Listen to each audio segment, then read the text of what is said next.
We had to establish, I think, one key issue going in. It was very uncertain what went on in the company in the past. The company very often would not respond to emergencies or questions, so the media made up the stories. We took it a little different approach. We were very blunt and honest and straightforward about what we knew. We shared it with them immediately. We were consistent, and more importantly than anything, we were accessible. We would do interviews to the end of time to get the point across, as long as there weren't repetitive questions. And I think we were able to do that. We were able to convert the media that we were available, and it stopped a lot of the speculation stories and led to more, at least, responsible, balanced stories. And I think that was the key to the whole thing. As an organization, handling the day-to-day stuff is easy.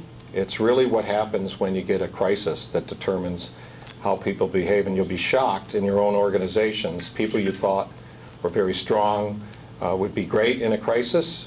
Some of them melt, and some of the people you thought were the weakest will step up and actually behave better. And you really need to, during a crisis, use it as a time to evaluate the people around you, because that's when you'll see what their real strength is or what their lack of strength is. And so we were able to learn out of some pretty difficult situations.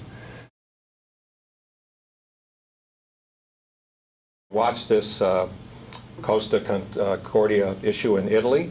The press releases out of Carnival Cruise Line is the CEO of Carnival Cruise Line is managing this crisis from Miami. And I think he's killed himself in the process. I think he should have been on the ground. They should have been over there. They should have. I think the story owns them right now.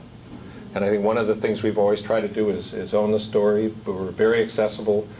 We communicate more. Some of their communication, if you wanted a lesson in how not to communicate, if you recall, they came out with a 30% discount within 4 days to anybody that was on the cruise. Dumb, right? I mean, people don't want to know about their next cruise. They want to know what the hell just happened to them. And they've made a number of different mistakes. We focus a lot on second-tier response as well, because you're going to get the initial rush, and then you've got to follow up with another. And again, we talk some more, because the facts change. And the biggest thing I think we've learned out of a lot of these issues is the first bit of information you receive is usually not right. So you have to be careful how you portray that. You have to get very aggressive with outside agencies, getting them involved very fast, because you want to be able to talk to them versus them talking to you. It sounds like I'm saying the same thing. It's not. You have to be helping them to find ways to help you, not them coming in telling you what they're going to do. It's very chaotic. I would also, whatever you do, consult with your board, but keep them and get them to stay off your back. You don't need to deal with a bunch of board of directors early on. You at some point will, but you got to manage the crisis first. Media interest, and something like that was going to be sky high, so we actually called, I called Keith Baldry at 2:30 in the morning and told him what was going on, because I knew they'd have to ramp up the coverage because of the remote location. And of course, we had to start focusing right away on how were we going to serve the North with a major vessel loss. So it was a pretty big issue.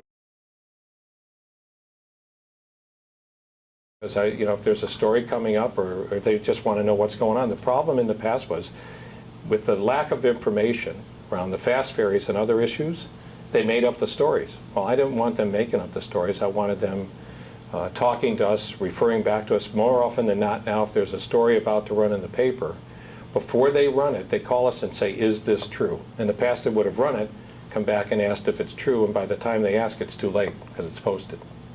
And so it was a relationship building, yes. Was it trying to make sure that a fair story got out there? But it's also, it's big news. It's not like windstorm cancellation. This was sinking of a vessel and a potential loss of life, and it just made sense to get them involved, and it goes back to the first principle.